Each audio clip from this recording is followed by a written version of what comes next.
mecatrónica de la Universidad Militar Nueva Granada. Ya pues en septiembre afortunadamente termino mi proceso educativo. Estoy muy interesada en el área robótica, me llama mucho la atención por todo el alcance que a día de hoy se ha desarrollado y pues especialmente todo el proceso que he trabajado va de la mano con un semillero de investigación que es el semillero ApplyMath de la Facultad de Ciencias de la universidad. Entonces, en este semillero buscamos no solo conocer temas matemáticos, conceptos o bases como desde la geometría, la álgebra lineal, matemáticas avanzadas, etcétera, sino entenderlo en un contexto ya real, donde buscamos resolver problemas reales. Entonces, se han desarrollado varios proyectos, como muchos relacionados también con diferentes ingenierías, y a partir de eso es que también nace como todo este proyecto que finalmente presentamos en el MAPI. Entonces, sí, yo creo que entonces presento pantalla, ¿cierto? Como de las Sí, diapositivas. Listo. Espérame entonces un segundo. Mm,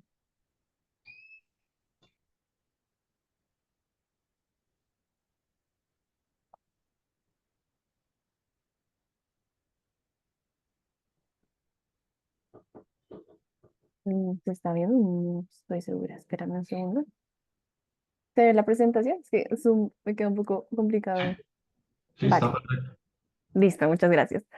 Bueno, entonces, como decía Álvaro, pues primero agradecer a Quantil por la oportunidad de este semillero, de este seminario y también la oportunidad de haber participado en el MAPI. Este fue un evento muy grande donde hablamos no solo de temas de matemáticas, sino de su aplicación en ingeniería. Y es ahí donde también, desde un póster, yo presento mi proyecto. El proyecto se llama Prótesis Mecatrónica para miembro superior a través del estudio geométrico de mecanismos articulados. Entonces, em, como había mencionado, este proyecto nace desde el semillero Playmat de la universidad, dirigido por la profesora Marisabel Romero. Y pues el día de hoy voy a hablar un poco acerca de todo ese trasfondo del proyecto, dónde surge, etcétera. ¿Listo? Entonces, pues es primero importante entender qué es una prótesis para empezar a hablar de ese desarrollo, ¿no? Una prótesis, a fin de cuentas, es un dispositivo que busca brindar asistencia a una persona que sufra alguna amputación en sus actividades diarias. Entonces, busca cumplir tanto funcionalidad como comodidad. En el caso de una prótesis de miembro superior, una prótesis de miembro superior busca suplir el movimiento que tenía una articulación como es la mano o el brazo. Y es estas prótesis las que vamos a empezar a enfocarnos ahora. Las prótesis tienen tres tipos. Están las pasivas, que son aquellas que no tienen ningún movimiento mecánico o electrónico. Son usadas especialmente en estética y solamente se usan como para suplir esa necesidad visual del usuario. Ya están las prótesis activas. Estas son ya dispositivos que con elementos mecatrónicos cumplen parcial o completamente el movimiento que previamente tenía el miembro superior. Digamos que estas son mucho más enfocadas como a esa funcionalidad, ¿no? Entonces deben tener especialmente un enfoque más robótico tienen como unas facciones un poco más enfocadas a mecánica. Y ya las mioeléctricas hacen parte de las activas, pero es importante hacer sí, como un énfasis en estas prótesis porque son aquellas que emplean señales del músculo o también pues señales electromiográficas que se toman por medio de electrodos y a partir de eso se detecta la intención que tiene el usuario al mover alguna parte de su cuerpo. Entonces es importante determinar esas señales electromiográficas porque con eso nosotros entendemos el tiempo real que quiere hacer el usuario y no se espera, por ejemplo, como alguna activación por botón o con alguna otra palanca que digamos que puede ser un poco complicada en el día a día del uso de una prótesis, ¿no? También es importante hablar que durante el desarrollo de este proyecto nos dimos cuenta que hay una menor capacitación a las mujeres que emplean prótesis de miembro superior frente a los hombres. Y esto es un problema dado que se ve un mayor abandono de estos dispositivos. Entonces, no solamente en términos de a largo plazo, pues dejan de usar estas prótesis y se adaptan, por ejemplo, a solamente emplear una mano o un brazo para sus actividades, pero también mencionan que tienen una fatiga mayor al usar los equipos porque sienten que no están hechos para su cuerpo, que esto son bastante incómodas porque son digamos que es dispositivos estándar o como genéricos, pero que no cumplen esas características de anatomía que difieren, por ejemplo, un brazo masculino o uno femenino. Y finalmente prefieren optar por esas prótesis pasivas que mencionaba previamente, o incluso simplemente no emplear ningún equipo. Entonces, dentro del semillero, nosotros nos empezamos a plantear como estas ideas. Siempre el semillero tuvo un punto muy pedagógico y didáctico, entonces lo planteamos ya desde un tema de investigación. Inicialmente lo que queríamos era plantear una ecuación donde diseñáramos la prótesis de miembro superior con 20 grados de libertad. Ya posteriormente voy a hablar un poco más acerca de qué es ese grado de libertad. Identificar su área de trabajo y simular pues la mayor cantidad de agarres que se proponen normalmente en literatura por Kutovsky. Y bueno, hay muchos más métodos para identificar cuáles son los movimientos de una prótesis. No solo eso, sino también estábamos enfocándonos en que la prótesis tuviera una aplicación funcional y estética, porque normalmente, como les mencionaba, o se va hacia un lado más estético o se va hacia un lado funcional, pero queríamos que también se tuviera en cuenta esa anatomía femenina. Y ya pues dentro de esos objetivos específicos buscábamos determinar las ecuaciones paramétricas, lo que es por ejemplo un área de trabajo de las articulaciones, ya plantear un sistema de ecuaciones para un posterior movimiento de la prótesis y hacer el diseño por SolidWorks, que es el software CAD que normalmente se emplea para este tipo de equipos, ¿no? Entonces, pues dado que una prótesis es bastante amplia, nosotros desde el semillero planteamos dos metodologías, una metodología un poco más enfocada a mecánica y una metodología electrónica. Entonces, este diseño mecánico habla de la parametrización que previamente les decía, que era básicamente entender cómo se va a comportar la prótesis en el tiempo, pues ya dependiendo de lo que uno pues quiera realizar los lineamientos de diseño, entonces entender más o menos un poco lo que era la anatomía, la estética, también cuáles eran esos movimientos que queríamos lograr, y ya seleccionar prototipos base, ya sea como equipos open source, etcétera. Se hace un muestreo también del brazo inicial y ya finalmente el diseño de la prótesis en SolidWorks. Y desde el parte electrónica, pues dado que queríamos esa unión de funcionalidad, hicimos un muestreo de señales tomadas por electromiografía en músculos. Ya luego se hizo una caracterización de estas señales y pues la selección de los equipos para el movimiento de la prótesis. Sin embargo, pues ya este es un proceso que más adelante voy a entrar un poco más en detalle. Entonces, desde el diseño mecánico, pues era muy importante entender cómo funcionaba realmente el brazo y la mano humana. Y pues es importante entender que un grado de libertad es aquel movimiento que pueda realizar una articulación.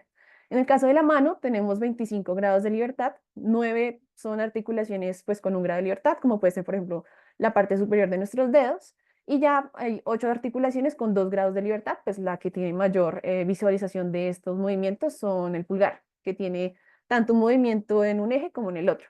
Y es muy importante, por ejemplo, para agarres, para movimientos que al día a día utilizamos, ¿no?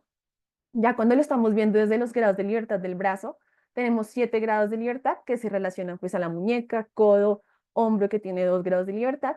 Y esto era muy importante para así entender cómo es ese movimiento de la prótesis completa. O sea, yo no puedo solamente estudiar la prótesis en solo un dedo o solo, no sé, 10 grados de libertad, porque se queda muy corto a lo que necesitamos replicar de anatomía, ¿no? O sea, realmente el brazo y el cuerpo humano es bastante complejo y hacer estos modelos matemáticos son muy importantes para entender hasta qué punto se puede llegar con un equipo de prótesis. Ya luego pues se empieza a hacer el estudio por los parámetros de Navier-Hartenberg. Estos normalmente son empleados en robótica para el movimiento de robots y no son usados normalmente en prótesis por su complejidad, pero tienen una muy buena ventaja. Y es que en vez de hablar de traslaciones y rotaciones cartesianas, entonces de eje X, Y, Z, que implica 6 variables, se pasa a 4 variables que se relacionan a longitudes de los eslabones, a los ángulos en los que se encuentran los ejes de movimiento, y pues sus relaciones entre cada punto entre sí, facilitando de esa forma esa optimización computacional, ¿no? Entonces, nace desde los 80, si mal no recuerdo, estos parámetros y son usados especialmente para entender cómo se va a mover la prótesis. Entonces, aquí es donde vienen dos temas importantes, que es la cinemática directa y la inversa. En la cinemática directa nosotros sabemos cuáles son los movimientos de las articulaciones, o sea, se va a mover 20 grados, 30 grados, pero no sabemos cuál es el punto final, que pues en este caso sería sí, como nuestra meta. Y en la cinemática inversa es lo contrario. Nosotros sabemos el punto al que queremos llegar, pero no conocemos esos diferentes ángulos que debe realizar nuestro mano, o pues en este caso el actuador y pues demás en robótica, ¿no? Entonces, esto era muy importante porque con estos parámetros finalmente tenemos la posibilidad de determinar hacia dónde quiere llegar la prótesis o cuáles son esos elementos que los actuadores como motores deben ejecutar para lograr un movimiento, ¿no? Teniendo en cuenta esto, empezamos a hacer el diseño de esta parametrización. En lo que ven en la izquierda es básicamente el brazo completo desde articulaciones de movimiento. Entonces, el hombro, que es en la parte azul, está representada por 2 grados de libertad, el codo también y la muñeca también. En lo que ven en el centro es simplemente pues esa matriz de parámetros de H que pues básicamente describe ese movimiento que en caso tal queramos realizar. Y finalmente se hizo una simulación de este movimiento para entender cómo se veía desde un actuador robótico, que es lo que se ve en la derecha. Esto mismo lo realizamos en el dedo, pues como les había mencionado, los dedos tienen 3 o 4 grados de libertad dependiendo del diseño que uno realice y pues es bastante sencillo porque el movimiento se hace en solo en un eje, o sea, sería solo en una dirección. Entonces se simplifica mucho más ese movimiento y ya lo que viene la complejidad es entender todo en un conjunto. Entonces ya con esta parametrización empezamos a entender cómo se mueve la prótesis, pero marca cuál sería el primer paso para el diseño. Entonces, una vez hacemos esto, empezamos a plantearnos qué parámetros eran los importantes para la prótesis de miembro superior de mujeres. Esta prótesis, pues ya como ya mencionado, teníamos la idea de activarla por medio de electromiografía, dado que da una respuesta mucho más al momento de lo que el usuario está realizando. También pues ya hablando desde temas de ingeniería, pues se hace un mecanismo de activación por tendones que son muy similares a como pues básicamente es nuestra anatomía. También desde un punto de vista de manufactura queríamos minimizar piezas únicas, porque como a largo plazo puede que se necesite algún mantenimiento o se necesite que alguna pieza tenga que ser reemplazada, facilita mucho más su largo plazo y no se tiene que confundir uno colocando pues una pieza en el lugar que no es, etcétera. O sea, es también como una ventaja frente a una prótesis completamente diferente en cada pieza, entonces da una versatilidad bastante alta. Y ya pues también como habíamos mencionado un poco, la movilidad del pulgar es muy importante porque pues en las actividades a día a día, lo que es por ejemplo agarrar un lápiz o agarrar algún objeto, una botella, requiere mucho esa movilidad del pulgar. Entonces queríamos enfocarnos en esa movilidad y la estética pues femenina que estaba mencionando. Dos de los prototipos de referencia que se empleó un poco para esta prótesis fue el modelo InMove, que es un modelo open source bastante conocido realmente. Es muy útil para lo que son como esas introducciones a prótesis. Y el modelo Parloma tiene la diferencia con el de InMove, que tiene ese movimiento del pulgar. Entonces, nos llamó mucho la atención desde el semillero empezar con estas pequeñas ideas a construir la prótesis que finalmente se desarrolló. Esta prótesis, pues primero era importante saber cuáles eran esas mediciones anatómicas, ¿no? Entonces se hizo un muestreo del brazo, se hizo por 2 métodos. El primero era fotogrametría, en donde tú tomas varias imágenes de la mano y a partir de eso haces un diseño virtual de tu mano, en este caso, el brazo. Pero tenía un problema y era que cuando tú, por ejemplo, volteabas tu mano, esta parte no quedaba con una visualización correcta, es decir, o sea, como que se perdían muchos detalles, entonces no era muy fácil hacer la reconstrucción ya de la prótesis. Entonces se realizó un escaneo 3D empleando un equipo que se encuentra en los laboratorios de la universidad. Este ya tenía la ventaja de esos puntos de texturas o incluso materiales como un poquito mejores y daban una mejor anatomía del brazo que pues con el método anterior. Con este diseño entonces se pasó a hacer la prótesis, que es lo que se puede ver en la izquierda, y se contó con un primer prototipo ya funcional. Pues en caso que quieran ver un poco más en detalle cómo ese diseño de la prótesis y todo el más allá que pues también voy a presentar en esta presentación, los invito a que lean el código QR donde se hizo un desarrollo virtual de todo el paso a paso que les acabo de mostrar. Dan clic como a las imágenes y explica un poco más allá de esto que estaba yo mencionando. Y pues con esto digamos que finaliza ese desarrollo mecánico inicial, ¿no? O sea, ya se hizo una comprobación de los movimientos de pues, manos, de dedos, perdón, de pulgar y muñeca especialmente. Ese fue como ese primer enfoque del trabajo. Ya pues posteriormente hicimos como una selección de equipos, pues más allá de todo para controlar la prótesis. Entonces, eh, empleamos un microcontrolador, en este caso la Raspberry Pico Pi, que pues es la que manda, le da las instrucciones para los actuadores de la prótesis. Servomotores, en este caso, dado que queríamos enfocarnos como en la funcionalidad, ya luego sí pensarlo como un producto, se emplearon servomotores MG, pues que son bastante grandes, pero que tenían la funcionalidad del harto torque. Entonces, esto que permitía que los agarres que hiciera la prótesis fueran robustos y que no se cayera, por ejemplo, un lápiz al momento de cogerlo, ¿no? Y ya el módulo de control, pues era básicamente desde el cual se controlaban todos los equipos al mismo tiempo.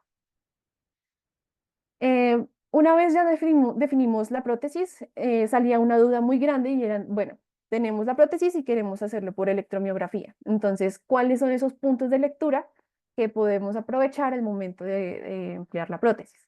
Hicimos pruebas en 4 músculos principales, lo que es el deltoide, infraespinoso, tríceps y bíceps. Y a partir de las pruebas de lectura, se determinaron 2 de ellos, que serían el tríceps y bíceps, con el movimiento de contracción isotónica y isométrica.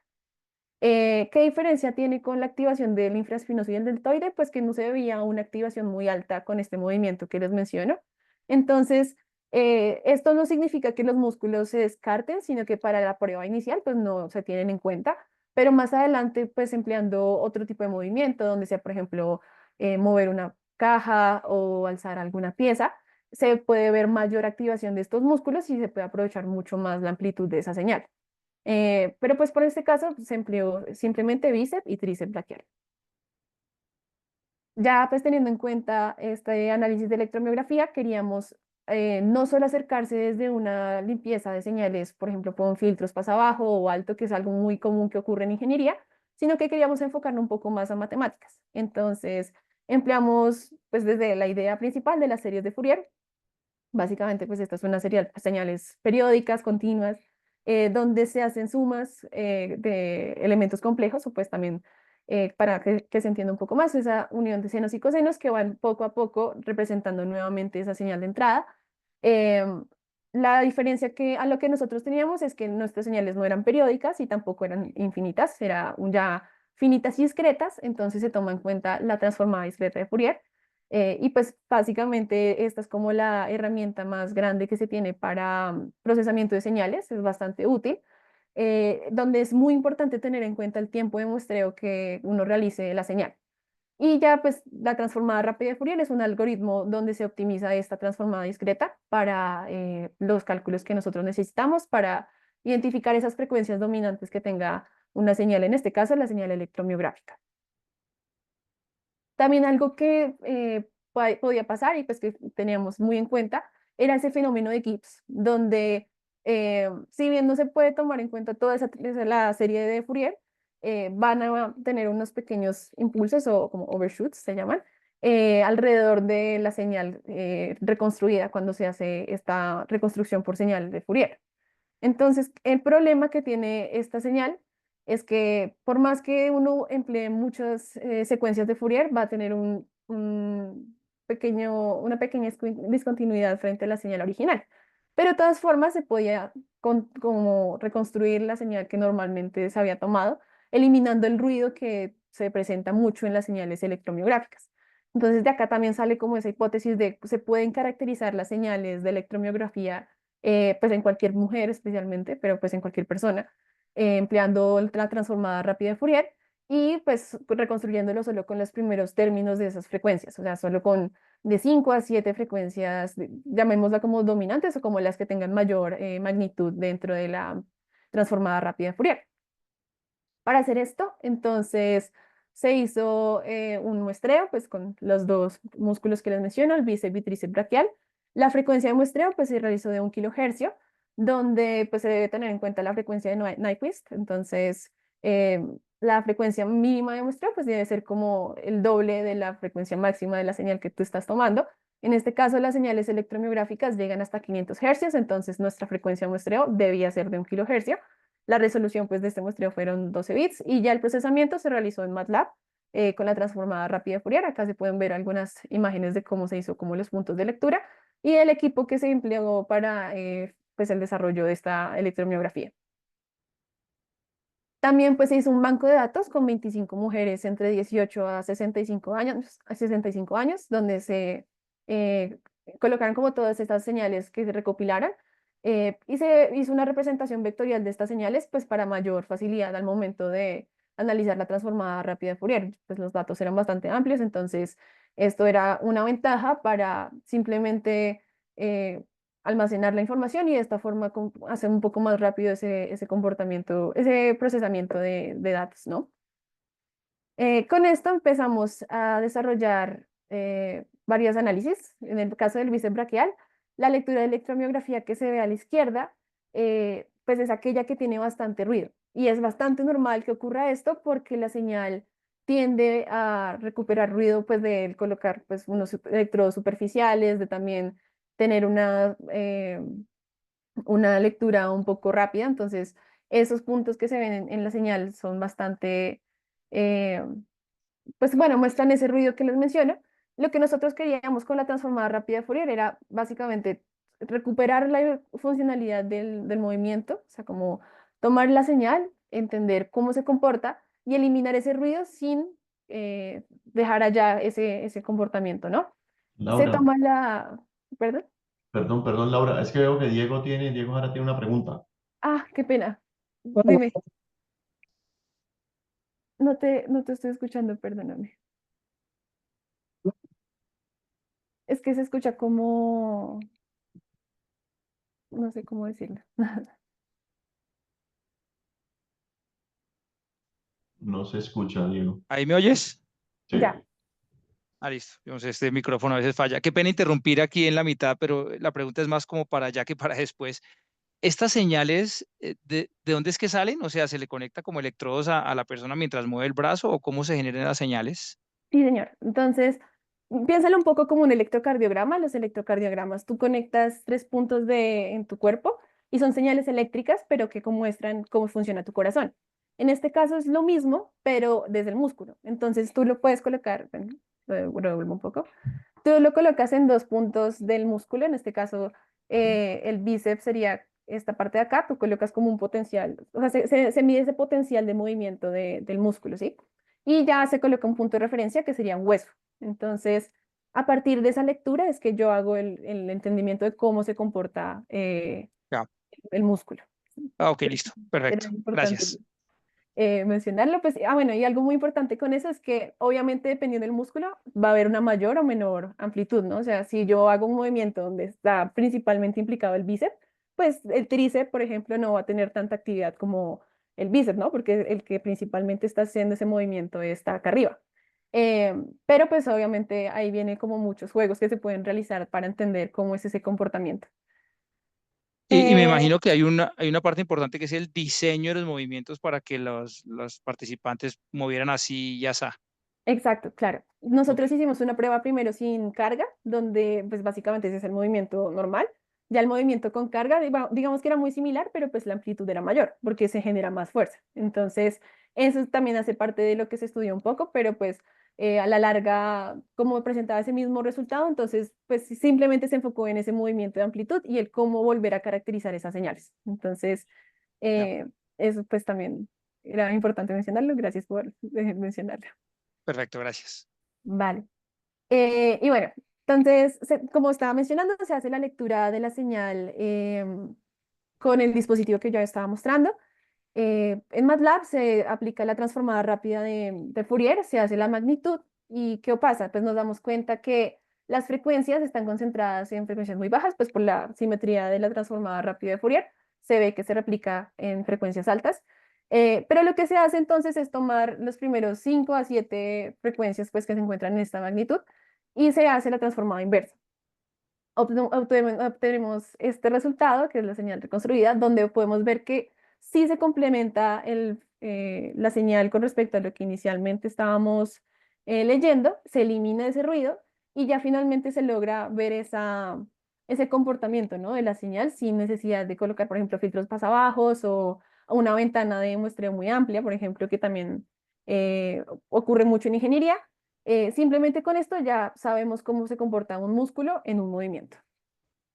En el caso del tríceps, nosotros empleamos exactamente ese mismo proceso, pero lo que ocurrió es que la señal tenía mucho ruido. Entonces, como se puede ver la señal gris, igual tiene bastante ruido en su comportamiento, y al emplear la magnitud de la transformada rápida de Fourier, veíamos que habían unos picos de frecuencia bastante raros. Esos picos normalmente se asocian o a que hubo un problema en el muestreo y que ya a la larga se dio cuenta que era porque el microcontrolador que se empleó no tenía la frecuencia que nosotros estábamos esperando. O sea, como que si bien dentro de las referencias del dispositivo se decía que sí llegaba a 1 kHz de frecuencia de muestreo, no era cierto en práctica. Entonces, se provocaban unos errores de muestreo, y finalmente presentaban unas frecuencias parásitas, por llamarlos de alguna manera.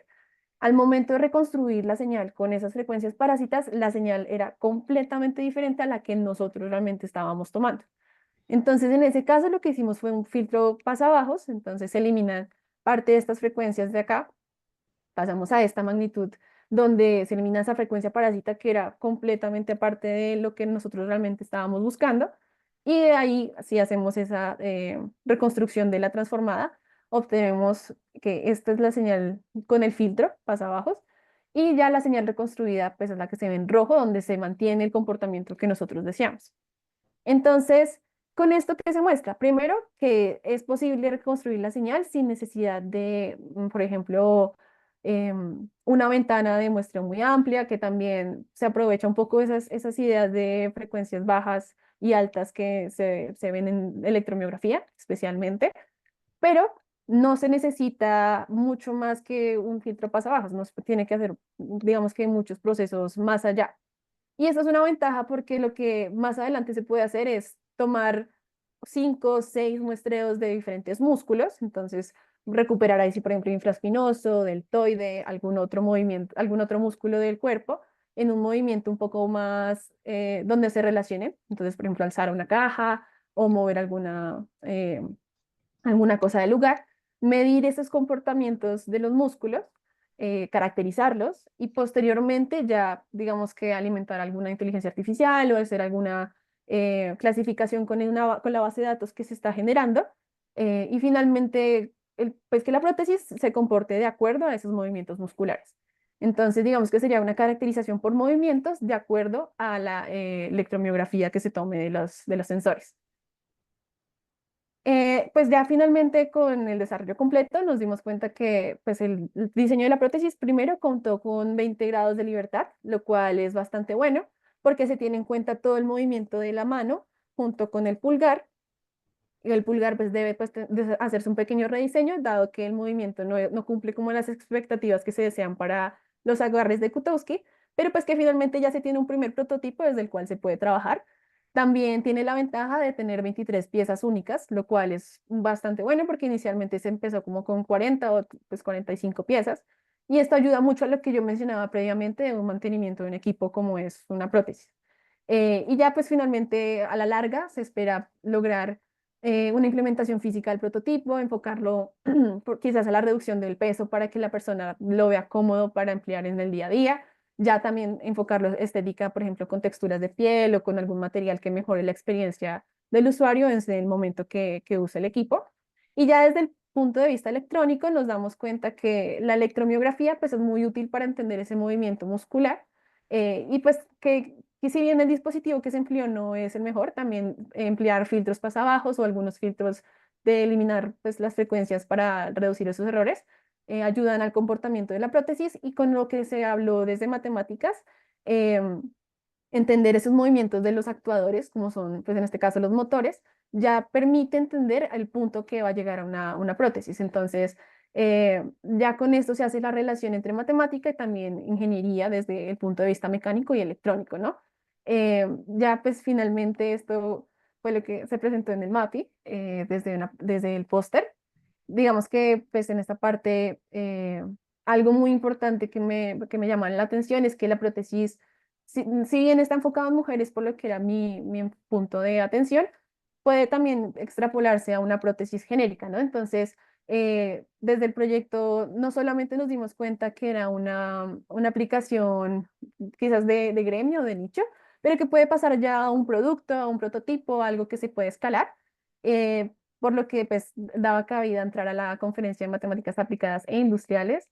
Pues finalmente agradecer a Contil por también brindar la oportunidad de estar en el evento, también la Sociedad Colombiana de Matemáticas, al semillero, obviamente, porque este trabajo pues, se desarrolló pues, desde el semillero, y a la profesora María Isabel, porque pues fue desde el trabajo que se realizó con ella, desde que yo empecé en la universidad, básicamente, que se hace como esa escala, esa unión y esa relación entre matemáticas e ingeniería, ¿no? Entonces, es lo que finalmente se llegó a lograr con este trabajo, y pues ya más allá, pues quería agradecer por la atención y por el espacio acá en el semillero, en el seminario, perdón. Gracias. Bueno, pues no, pues súper chévere, Laura, qué buena presentación, muchas gracias. Yo sí quisiera preguntar algunas, tengo algunas preguntas de ignorante absoluto, pero no sé si alguien más quiere de pronto que sepa más que yo preguntar algo inteligente que yo no sé. No, tranquilo, todas las preguntas son importantes porque ayudan mucho a retroalimentar, especialmente cuando algo es tan grande, entonces no te preocupes. No, yo, por ejemplo, yo pues como que la parte eléctrica, pues como que, y donde está la transformada Fourier, como que me imagino eso, el papel que juega, pues descomponer la señal del músculo en unos fundamentales que son dominantes, y supongo que eso después se puede programar para que un dispositivo genere correctamente el movimiento de un brazo mecánico. Supongo que eso es como por ahí. Entonces la matemática como que me la imagino, pues, sin entender. Pero yo lo que sí no entiendo es, por ejemplo, los 23 grados de libertad, cómo eso, pues, se plasma matemáticamente, y qué relaciones tienen que tener esos grados de libertad en términos de ecuaciones o restricciones. Claro, mira, entonces, ¿qué pasa con los grados de libertad? Pues primero con un grado de libertad, tú defines cómo se va a comportar tu, por ejemplo, mano o brazo, ¿sí? Quizás lo que es un poco más complicado de entender con los grados de libertad es que se relacionan mucho como a robótica, y pues uno lo piensa mucho con, no sé, actuadores como grippers o algo así. En el caso de la prótesis completa, nosotros tenemos en cuenta 4 grados de libertad de acá, 4 grados de libertad de acá, 4 grados de libertad, bueno, perdón, son 4 de acá, 3 de acá. En el caso del pulgar en mi prótesis se lograron 3 grados de libertad, que normalmente pues buscan como 2 grados de libertad. Y pues también lo que es muñeca, codo, hombro, tienen 2 grados de libertad cada uno. Entonces piensa que lo que yo estaba mostrando acá un poco, este brazo completo sería todo una parte del movimiento de la prótesis. Entonces, por ejemplo, si la prótesis fuera de hombro completo y nosotros queremos llegar a agarrar un vaso, nosotros podemos entender cartesianamente que está a una posición, por ejemplo, X, Y, Z. Eh, Para entenderlo desde el tema robótica y lo que mencionaba un poco, se cambia de esa posición cartesiana a una organización entre cuánto es la longitud de tu hombro al codo, por ejemplo, del codo a la muñeca, etcétera. También se entiende, bueno, cuál es el movimiento que tiene traslación y rotación. Entonces, cuál es el alcance que tiene tu brazo, por ejemplo, hasta la mesa. Esos son los parámetros que se definen, que son los 4 que están en las matrices. Y la importancia de estos parámetros, ¿por qué es? Porque si tú ya luego empleas, por ejemplo, un motor, que el motor esté en este punto, que sería, por ejemplo, tu codo. Ya luego otro motor que esté en tu hombro y otro que esté en la muñeca para que sea como un poco más fácil. Tú ya sabes cuál es el grado de movimiento que debe tener cada motor para llegar a esa posición. Entonces, esa es como la relación entre matemática e ingeniería. No es solamente como verlo desde un punto espacial, sino también cómo se comportaría, por ejemplo, con un motor, eh, hasta qué punto puede llegar tu prótesis en movimiento sin que, pues, o sea, mientras tú la mantienes, ¿sí me entiendes?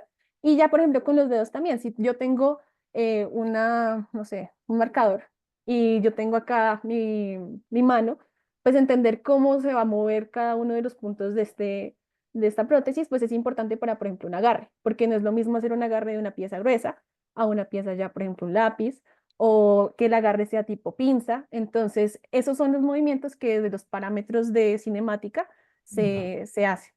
Entonces, Laura, perdón, con eso termino, solo para ver si entendí. Realmente todos estos parámetros sirven es para describir el movimiento exacto que debe hacer pero no es que uno escriba un conjunto de ecuaciones que No, deben ya, entonces estos son una descripción de la posición de donde debe ir el brazo, etcétera, etcétera, y después ya pues uno tiene que el robot o pues lo que uno está diseñando haga exactamente esos movimientos según esa descripción.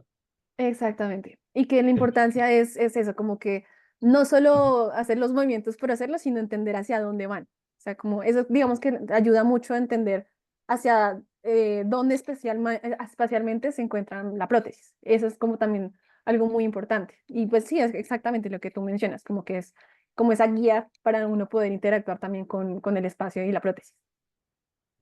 Súper, Bien, gracias. Freddy tiene vale. una pregunta.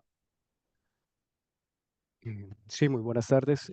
Muchas gracias, Laura, por la exposición. Aprovechando la iniciativa en relación a los grados de libertad, eh, usualmente cuando uno quiere hacer este tipo de modelos, trabaja con matrices tipo Euler, que tiene serias dificultades en los sistemas de coordenadas, y uno suele pasar a cuaterniones o a extensiones de cuaterniones para justamente tener un invariante casi tensorial y desprenderse de un sistema de referencia eh, privilegiado. Lograron explorar en esa dimensión, sobre todo si uno está pensando en controladores en un espacio de estados o algo parecido. O sea, lo que me interesaría saber es si han explorado controladores en un espacio de estados usando cuaterniones para evitar la relatividad o las dificultades que te da un sistema matricial. No, por el momento no se ha trabajado, pero sí me llama mucho la atención porque ya se relaciona mucho a ese movimiento, ¿no? Digamos que pues obviamente esto ya se acerca un poco más a mi trabajo en pregrado, entonces eh, como mi enfoque fue mucho más de ingeniería, pues se trabajaba más desde los eslabones robóticos. Es por eso que tomamos ese acercamiento desde la cinemática y la relación con parámetros, pero sí es muy interesante trabajarlo desde ese lado y me gustaría pues más adelante verlo como una mejor opción para el comportamiento de la prótesis completa o incluso en caso tal verificar si es mucho más eficiente al momento de, por ejemplo, llegar a algún punto del objeto, si me explico, o sea, como me llama mucho la atención ese punto, si digamos que por ahora no sabría, pues no lo he trabajado, entonces no podría como darte ese alcance de si es mejor o peor usar ese método o el otro, pero sí me llama Mm, mucho la atención. Perfecto, muchísimas gracias. Vale. César tiene una pregunta por ahí. Escucha, Sí, te Sí, escucho, César. bueno, primero que todo, Laura, felicitaciones, un muy buen trabajo, muy juicioso, muy bien expuesto. Quería preguntarte como cuáles fueron las dificultades que tuviste en el desarrollo, cuáles fueron como los temas más retadores y cómo aconsejarías tú aproximarte, sobre todo desde el punto de vista de la mecatrónica, para alguien que estuviera queriendo replicar o hacer nuevos trabajos de tu desarrollo. Bueno, pues desde los problemas o digamos que dificultades que llegué a presentar en el proyecto, creo que lo principal fue el muestreo, porque en el momento yo contaba con muestreo superficial, entonces digamos que tú necesitas 2 electrodos por músculo. Entonces, espérame, quiero pasarlo para que se vea como donde acá. Entonces, por ejemplo, tú tienes 2 electrodos en el bíceps, tenías que agregar otros 2 electrodos por otro músculo, entonces vamos 4. Van, por ejemplo, si hacemos como 3 o 5 o 7 músculos, ya son bastantes cables o como bastante complejidad al momento de hacer las lecturas. Y esto puede generar también ruido, puede ayudar a que la señal no tenga la mejor lectura. También pues esto obviamente pues lo traje un poco más casera, o sea, con mis conocimientos de la carrera. Entonces, esas lecturas digamos que no tenían los equipos tampoco más precisos y generaban bastante inconvenientes al momento de hacer las lecturas, por eso también se simplificó a solo 2 músculos. Entonces, quizás para más adelante sería interesante también entender cómo otro, bueno, una ambulancia, perdón, cómo otro tipo de acercamientos a esos sensores podría haber. obviamente hay sensores como ya intramusculares, que ya entran en un tema un poco más médico. Yo, la verdad, ahí desconozco bastante, pero entiendo que tienen una mejor precisión. O incluso algún otro equipo que sea mucho más preciso, valdría la pena como revisarlo. Y pues ya frente a cómo sería una buena opción de entrar a las prótesis, yo creo que es importante entrar de a pocos, o sea, quizás como entendiendo cada eslabón del brazo. Entonces, por ejemplo, yo inicialmente empecé a entender cómo funcionaban las relaciones entre el dedo. Entonces, entender cada uno de esos eslabones era importante para ya luego empezar a ver, bueno, toda una mano, ya todo un brazo.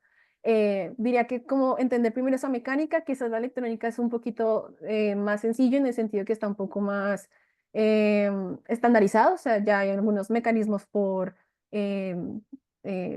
tensores, que sería un poco lo que yo utilicé, que son pues muy parecidos a lo que anatómicamente tenemos, o por ejemplo ya motores que estén como ya unidos al movimiento, quizás como que es entender también de a pocos cómo funcionaría el cuerpo humano visto desde un robot. Eh, y pues si llama la atención, pues lo importante es empezar a buscar, yo creo. Creo que mecatrónica igual da un enfoque muy grande a, bueno, empezar a buscar opciones en mecánica, en electrónica, también en programación, qué controlador me llama más la atención, como jugar un poquito también con ese espacio, con ese mundo de prótesis, obviamente también. Yo me enfoqué en prótesis de brazo, pero hay un montón de información de prótesis de parapié, por ejemplo rodilla, hay un montón de información y es un tema bastante grande que requiere también de mucho conocimiento, no solo mecatrónica, sino también matemáticas, en ingeniería electrónica, etcétera. Entonces, sí, o sea, empezar y también entender de a poco como ese proceso de diseño, ¿no? Creo que sería como lo que yo empezaría. Si yo pudiera empezar otra vez, como que lo haría también un poco así, ¿no? Muchas gracias, Laura, y de verdad, felicitaciones. Gracias. Diego también tiene una pregunta. Sí, creo que está relacionado con lo último que estabas hablando, Laura, pero la pregunta era más de pronto ingenua. Entiendo que la motivación era prótesis y era para, pues, para ayudar a gente que tiene alguna amputación, etcétera, pero en algún momento suena que sería más fácil aplicaciones industriales y pues posiblemente un caso particular de todo este análisis sería para aplicaciones industriales donde pues no es que se esté buscando reemplazar un miembro de alguna persona, sino que se esté buscando que en alguna fábrica se automatice cierto proceso y entonces se mueva así, se mueva así. ¿En algún momento dentro de tu estudio se cruzaron como por este hilo conductor o es algo que no tocaron? Pues desde la parte de parametrización robótica sí es algo muy directamente relacionado a esa industria, ¿no? Lo que son, por ejemplo, actuadores que se utilizan en automatización están directamente relacionados a esta matemática de parámetros. Pues por lo menos en mi campo del trabajo, más que ver la prótesis como algo industrial, pues se podía pensar en que la prótesis fuera un equipo que cualquier persona pudiera utilizar sin necesidad de calibrarlo constantemente por usuario. Entonces, eso da una ventaja porque disminuye precios, que es algo muy evidente, o sea, las prótesis son bastante costosas y también son difíciles de acceder. No es tan fácil para una persona, por ejemplo, que está en un pueblo, ir a, por ejemplo, en este caso Bogotá, tener que hacer exámenes, como una lectura, etcétera, etcétera. Si se lograra como un dispositivo donde fuera ya mucho más genérico y que tú pudieras conseguir en puntos un poco más fácil que no sea en un hospital especializado, pues sería genial. Desde la industria, lo que se ha visto mucho con estos robots y con estos movimientos de robótica, se ve mucho para, por ejemplo, cajas, ensamblar también piezas. También incluso ahorita se usa mucho robótica, se llama soft robotics, pero es otro enfoque también muy relacionado a esos movimientos de grippers, como es bastante grande el campo de cinemática y de esa relación de movimiento. Entonces, pues respondiendo un poco a tu pregunta, sí, lo he mirado y me llama mucho la atención porque también ayuda mucho a que tareas repetitivas no sean realizadas por personas, que eso es creo que el problema más grande que tienen algunas industrias. Eh, que por ejemplo pintar alguna pieza o ensamblar alguna pieza puede ser algo ya muy monótono y las personas prefieren evitar esas operaciones como muy continuas. Entonces, a la larga es muy importante conocer esos movimientos de robótica porque te permiten automatizar pues procesos de producción, también reducir costos, reducir tiempos. Pero pues sí, obviamente mi trabajo fue un poco más humano, como un poquito más de aprovechar la robótica para el humano. Y pues a la larga también se puede relacionar mucho con industrias si uno quisiera, no sé, como el controlar algún dispositivo que tenga, no sé, mayor fuerza que por ejemplo el brazo humano, pero controlándolo con tu brazo. Entonces tú mueves el brazo como tú quieras y el robot del grado 6 grados de libertad, o bueno, los que tenga, se acopla a lo que tú estás moviéndote. Puede ser un ejemplo, ¿no? Pero tiene muchas aplicaciones también este campo de robótica y es muy interesante también cómo trabajarlo mucho más. Muy chévere. Bien, muchas gracias. Vale. No veo por ahí más preguntas. Laura, pues a mí me pareció la presentación genial. Muchas gracias. Súper interesante. No conocemos de estos temas. Fascinados de volver a cualquier cosa sobre esto. Nos parece súper chévere. Entonces, de verdad, muchas gracias. Súper chévere. No, a ustedes, pues el agradecimiento, pues espacio, yo sé que pues matemáticas muchas veces se queda muy teórico, entonces a veces pasarlo a práctica es un poco complicado porque como que siempre ocurre ese espacio que industria está acá y academia está acá, y como empezar a unir eso es bastante importante y que se logren en esos espacios, pues es genial. Entonces, pues igual agradecerles a ustedes, a todas las personas que están viendo, que les llama la atención también el proyecto. Y pues nada, si nos vemos en otra ocasión, pues yo más que contenta. Bueno, como si estás muy invitada, que participes aquí. De verdad, muchas gracias y bueno, gracias a todos los asistentes. Que estén muy bien. Gracias. Chao. Gracias. Yes.